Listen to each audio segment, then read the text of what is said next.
కొంచెం సర్దుకోండి అట్లా. ఓకే ఓకేనా.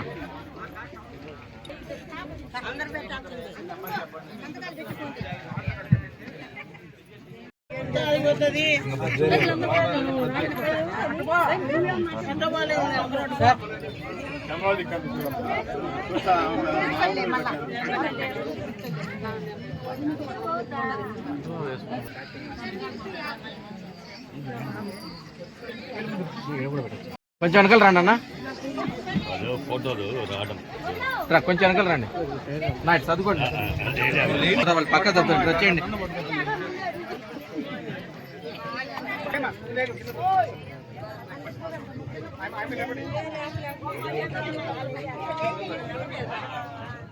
అలాగే ఈ ప్రోగ్రామ్ కి చేసిన మన ప్రీతమ నాయకులు ఎమ్మెల్సీ సురేంద్ర గారికి, అలాగే మన శాసనసభ్యురాలు సుధా మేడం గారికి, అలాగే మున్సిపల్ చైర్మన్ రాజగోపాల్ గారికి, అలాగే ప్రధాన కార్యదర్శి మన రామసుబ్బారావు గారికి, ఇంకా ముఖ్య నా తోటి వైఎస్ఆర్సీపీ నాయకులందరికీ కూడా పెద్దలు చాలా మంది ఈ రోజు ఎందుకు జరుపుకుంటున్నాం, దీని ఆవశ్యకత ఏంది అనేటువంటి విషయం మీ అందరికి కూడా తెలియజేశారు.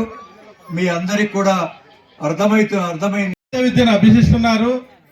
ప్రతి పేదవానికి కూడా వైద్యం అందాలని, వైద్య విద్య అందాలని ప్రణాళికను తెలుగుదేశం పార్టీ రచించి ఒక పెద్ద కుట్రలో భాగంగా తెలియజేసే ఈ కళాశాలన్నింటినీ కూడా పిపిపి అని చెప్పి ఈ విషయాన్ని క్లుప్తంగా మీ అందరికి కూడా వివరించడానికి మన ముందు మన పెద్దలు మన ఎమ్మెల్సీ గోవిందరెడ్డి గారు, అలాగే మన ఎమ్మెల్యే సుధా మేడం గారు, మిగతా నాయకులు. మందు నాణ్యమైనటువంటి లిక్కర్ ఇస్తానంటాడు. నాణ్యం ఏముంది దాంట్లో?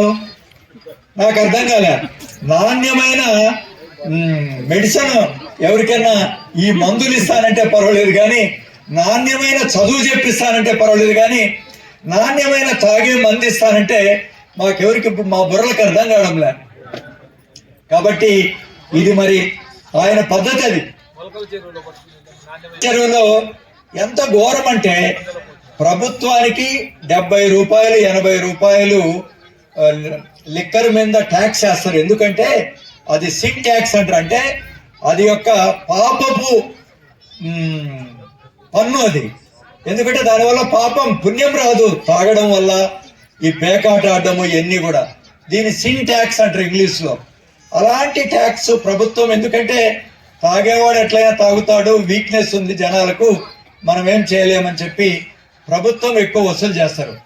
కానీ తెలుగుదేశం నాయకులు ఈ ప్రభుత్వానికి వచ్చే 70-80 రూపాయలు ఎట్లా కొట్టాలా అని చెప్పి వాళ్ళే ఒక పెద్ద ఎక్కడో ఒక కొండ ప్రాంతంలో, ఒక మారుమూల ప్రాంతంలో వాళ్ళే ములకల చెరువు అని చిత్తూరు జిల్లాలో ఒక గ్రామం ఉంది. అక్కడ మరి ఆ తెలుగుదేశం నాయకులు అవన్నీ చేసి మళ్ళీ దేవాలయాల దగ్గర మాత్రం ఎక్కడ మీలాంటి మహిళలు పాపం నిన్న కార్తీక పున్నమి 11లో ఆయన ఎంపీ ఎన్నికలకు మేమంతా ఇక్కడ బై ఎలక్షన్ జరిగింది. అంతకు ముందు ఏంటి, వీరారెడ్డి గారు ఈ ఏరియాలో ఆయన చక్రం తిప్పేవారు. ఆయన మంత్రి, తర్వాత ఆమె కుమార్తె కూడా ఎమ్మెల్యేగా ఉన్నారు. వాళ్ళందరూ ఎప్పుడు ఒక లారీ 6 లారీలో కేసులు దించే వాళ్ళందరి చోట. ఎక్కడ ఇంటింటి ఊరూరికి కనీసం ఒక 10 కేసులు 15 కేసులు అట్లా దించేవాళ్ళు. అందరిని తాగమని మగవాళ్ళందరినీ. జగనన్న ఒకటే చెప్పిండు మాకు, అన్న నా ఖర్చు మాత్రం లిక్కర్కు మాత్రం మీరు ఖర్చు పెట్టకాకండి, మీరు దేనికి మహిళలకు ఇచ్చినా పర్వాలేదు, నా డబ్బు మాత్రం అని అన్నారు. ఇదేంటి సార్, బద్వేలు నియోజకవర్గంలో తాగు లేకపోతే ఎవరన్నా హెచ్చరిస్తారు మన కోట్లు అన్నా వస్తాయి, లేకపోతే లేదని. కానీ 55,000 ఓట్లు 60,000 ఓట్లు మహిళలు ముఖ్యంగా పెద్ద ఎత్తున ఓట్లు వేసినటువంటి పరిస్థితి. అలాంటి సంక్షేమ ప్రభుత్వాన్ని జగనన్న ఆకాంక్షించాడు. అందుకనే చాలా మందికి మహిళల సాధికారికత, మహిళలే మహారాణులు అనేటువంటి ఒక నానుడితో జగనన్న ముందుకు పోయింది. ఆనాడు విద్య కానీ, వైద్యం కానీ, వ్యవసాయం కానీ, మహిళా సాధికారికత కానీ, వెనుకబడిన వర్గాల అభివృద్ధి కానీ, అదేవిధంగా మరి పరిపాలనా సంస్కరణలు కానీ, ఈ 6 రంగాల్లో జగనన్న దగ్గరుండి అధికారులు నడిపించేవాడు. మనం ఎందుకు చేయాలా?